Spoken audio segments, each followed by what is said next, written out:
The first card is the Eight of Swords. And this card shows me like self-limiting behavior. So again, if you're not being gentle with yourself, if you're saying mean things or limiting yourself or putting restrictions or judgments on yourself, and a lot of times with that kind of behavior, the more you struggle and thrash around, the more stuck you get. So instead of trying to control that, for me personally, one thing that has worked is being grateful. Just purposefully changing whenever I catch myself being angry over something I shouldn't be angry over, or feeling anxiety over something I can't control anyway, or feeling frustrated, or being mean to myself. I catch myself and I immediately start listing things I'm grateful for. And I don't care what kind of life you have. You can be grateful that you have the internet, because you're obviously watching YouTube right now. You can be grateful you have skin covering your bones and breath in your lungs, and at least ears to hear me, or eyes to see me, or regardless, you always have things to be grateful for. So maybe that can help you if that's something you're struggling with, or whatever it is you do to help get out of that kind of mindset. Next, we have the Three of Coins, and this is a card of putting in some work and taking whatever your work is and presenting it in front of somebody else. A lot of times it's like, okay, I've created this. Does this have worth to you? Like presenting something you've done, presenting your work, presenting your project to someone that can facilitate its growth or facilitate it actually having monetary value or something like that. So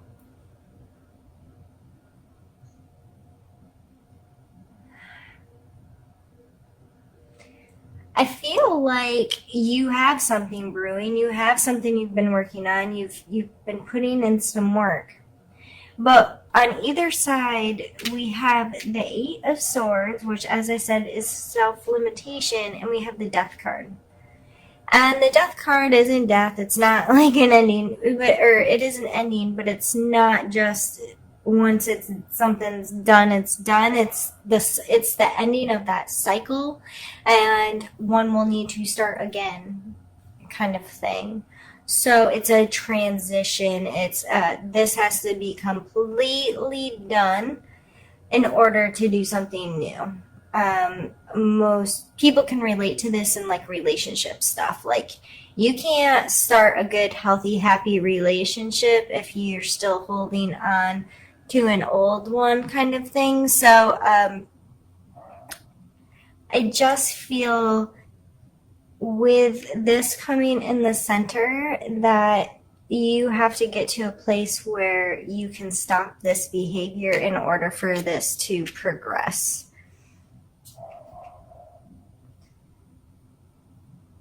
I'm going to pull some more cards and see what else the story has to say.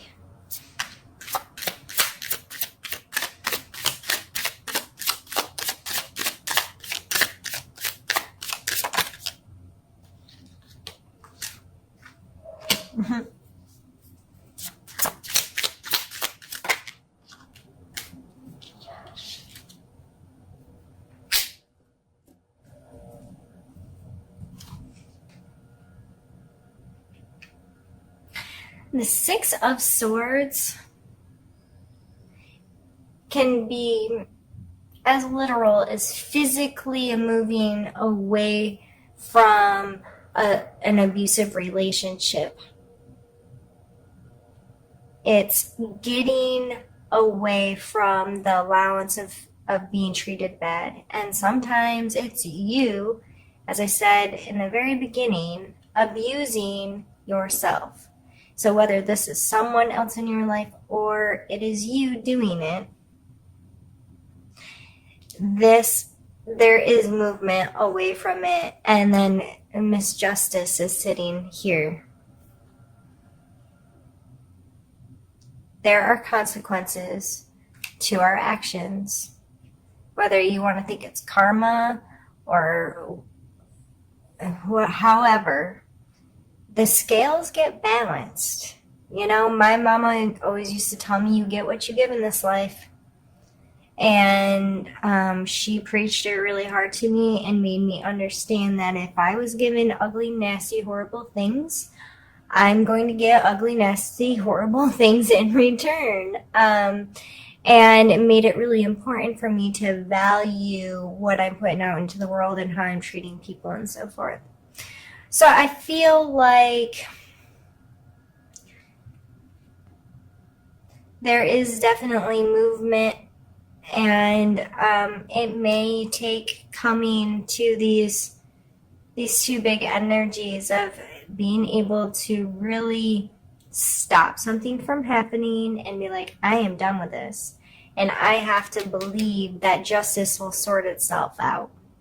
And it's not my responsibility any longer, and I'm not going to live in the past. I'm going to trust that the universe will sort it all out, and I'm just going to keep moving. I'm going to keep moving towards my destination, and I'm going to do what's right for me, and I'm going to take care of my thought processes in a healthier way. And this card may also tell you to get strict with your boundaries. You know, these are my expectations to be in my life, to be around me. If not, you can move on. That kind of energy may also be associated with this. Let's pull a few more cards for you, Cancer. I just can't shuffle. I'm not taking. All right, cards, get in my hand.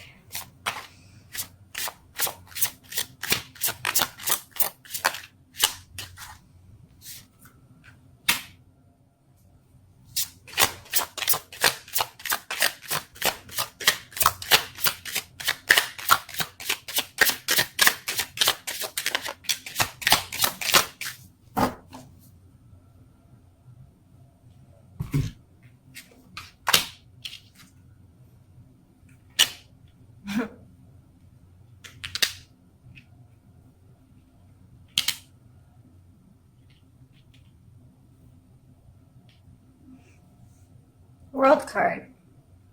Standing on top of the world, Wheel of Fortune, also a circle, talking about these cycles that come to an end in this, circle of life, this circle of patterns. It just seems to be an overall theme here in this reading. This Two of Wands can sometimes touch into duality, wanting to be more than one place at one time. With this card, I kind of relate, because how this energy shows up in my life is I'm a big time homebody, hermit. I like to be alone. I like to be at home. I don't need to interact with the world a lot. However, on the other side of things, I love to travel. I love to go far off places and experience new things and that kind of thing. But it doesn't have to be all the time, and I'm very happy at home. But without that, I do feel like part of me is missing. So it's this duality within me. Part of me loves adventure, and part of me is okay staying sitting in literally the same spot for 12 hours. I can do that alone and be okay, which sounds crazy to some people. So you may be experiencing some duality in your life and trying to understand what that contrast means, where you should be putting more of your time or energy, or, well, this feels really right, but that feels really right too, and I'm unsure. I think when it all boils down, with the World card and the Wheel of Fortune coming next, the World card is an understanding of those cycles, the understanding of that completeness, that wholeness, this never turning evolution of what the world is.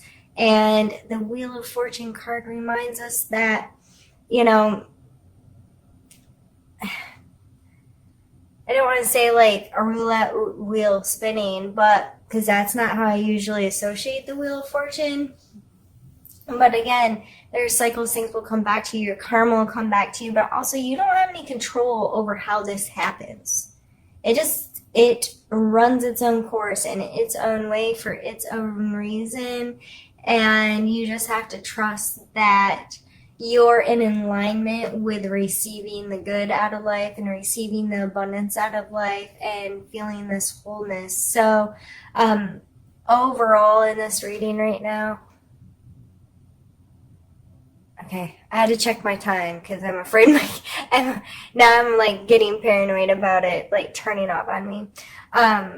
Overall in this reading, going back to the being gentle with yourself, giving yourself the respect you deserve, giving yourself the gratitude that you deserve, whether it's keeping a gratitude journal, talking with someone about how you feel, allowing some acceptance into your heart about yourself, who you are, how you live, being able to, get in front of a mirror and look in your own eyes and feel like you have a good conscience about your life. And you may not be there right now. You may be in a place where you're being nasty to yourself or you're allowing someone else to not treat you well. And I think that overall, the more gentle you are with yourself, the more understanding and loving and compassionate you are with yourself, the more you can get to this place where you know you deserve to have abundance in this life and to have love in this life, to have joy in this life, and to feel good wherever you are. And some of the things about you can contrast a little bit, or you may have be unsure right now, or those kinds of things, and that's okay. It's part of the journey. So I think that's some really beautiful cards. Yeah, there's some heavy energy in there. I really don't think it's all that serious, Cancer, but I think you just have to trust in yourself and love yourself this month, and that ends on such really beautiful energy. So what I'm going to do now is I'm just going to stop the camera and restart it. And I'm going to clean these up out of the way, and we're going to get another deck out and do another part of the reading. So I'll be right back with you. And now we're going to use this little deck. It's called Happy Tarot, and it's super cute. And this time I'm going to pull cards for specific placement. And I've done this in a lot of my other videos. So I like doing these, and so I thought we'd try to make this a more inclusive, longer video as an apology that I would add it in with the other. So the first card we're going to pull is for your mental space.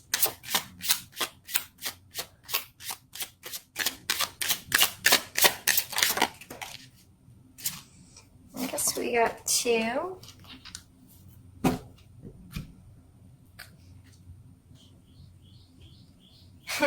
We have the World card again. And we have the Lovers card. See what I'm talking about? They're really freaking cute. I say that's my husband. That's him. Hands on hip, cheesing, buck naked on a big wheel. All right. So it looks like mentally, these are really positive, happy cards, but my first thought was being too invested in your significant other, allowing them to have too much control or power or to be your world. So the Lovers card, I always take it as a conscious choice to be in this relationship, making that choice over and over and over again to love somebody unconditionally and learn what unconditional love really is and really means, because sometimes that's not natural to some people.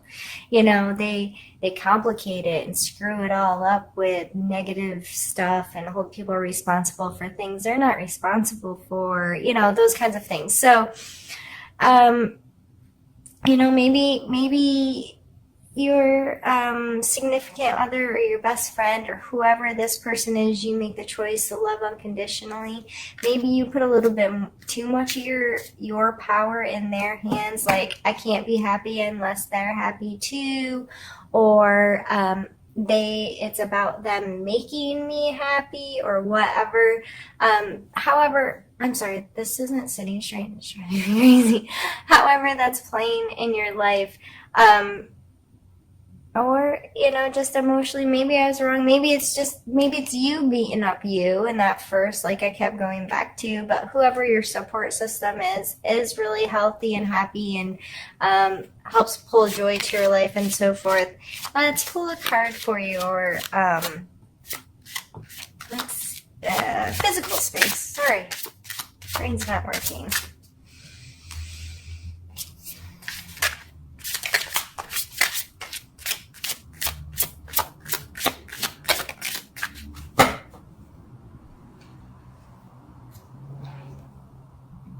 Ten of Swords. Is there an injury or something? Like, is that why you've been really hard on yourself? Is that why you need to be gentle with yourself? Is that why you're stuck in a spider web? Have I been reading this wrong the whole time? There's a Ten of Swords. Like, they're like dead, right? They look dead. Finito, tired out, worn out.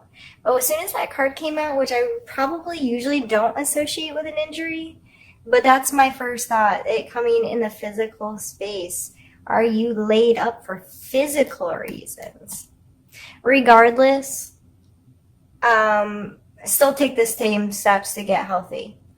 Dealing with your mental space and being really super duper kind and gentle with your emotional and mental and spiritual space can definitely help you heal physically. So I don't change anything I said before, but physically, regardless if you've hurt yourself or not,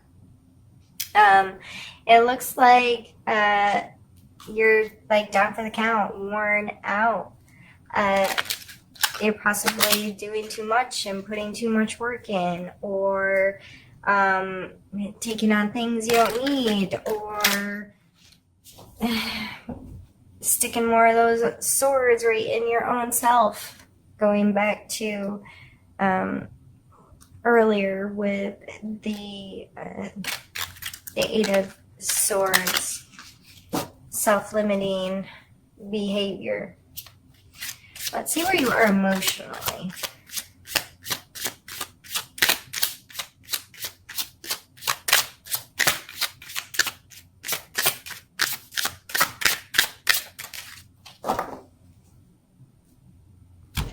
Ace of Coins. So that's seeing potential as something new in your physical space. New job, new hobby, new home, this potential to create something new in your physical space. So I should really leave the other cards laying out. I just only have so much space that you can see too. Yeah, and I said that you had a it was the Three of Coins. And see, this is the problem. I do a reading and people will ask me about, like, down the road. A friend will call me and like, man, that reading you posted for Capricorn, like, that got me or whatever. And I'm like, as soon as this reading's done, I don't remember anything I told you. Nothing. It's weird that it happens that way, but I never remember what I read. So since I already picked those cards up, it's already leaving my head. So if it is a new job, if it is a project that you're just now getting to the point where you feel like you can put it in front of other people, or you've gathered enough information, or you've gathered enough resources, that's what I really see that three of coin as. And it's new and exciting, and you're emotionally attached to this stuff, and that's maybe why you're beating yourself up in self-limiting talk, or not respecting yourself enough, because you're too emotionally invested in something that doesn't. If you listen to some very successful like entrepreneurs that create products or create businesses and that kind of thing, and have made a bajillions of dollars, right? They will tell you they do not get emotionally invested in their projects. They create it, they put all this power and excitement into it, and then they put it into the world, and either people take it or they don't. And regardless, they're moving on to the next thing. They do not have time to mourn if it wasn't the right time or place for that product or for that idea. So that may be something to keep in mind right now is, so many people will be like, oh, but it's my baby. No, that may sound like a good thing, but it's not a good thing. You need to get the emotions out of the way, and so you can really create it without worrying about protecting it, if that makes sense. Let's pull one last card for you, and this is your spiritual space. No, this is not the last card, sorry. We have the devil come out in your spiritual space, which is your card. No, it's not. I don't know why I just thought that. Gemini. I pulled this card for Gemini earlier, and it's a Gemini card. Okay. Cancer.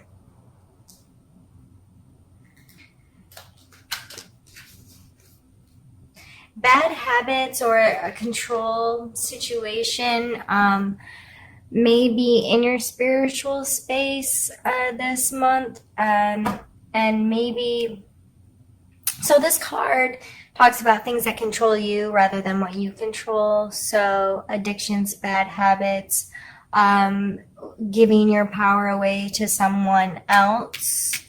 If you're letting someone else dictate life, dictate how you feel, dictate, I'll be happy when so-and-so makes me happy. I'll be happy if so-and-so does A, B, or C. I'll be happy if blah, blah, blah happens. That's giving away power. It's I'm happy and this might happen or that might happen.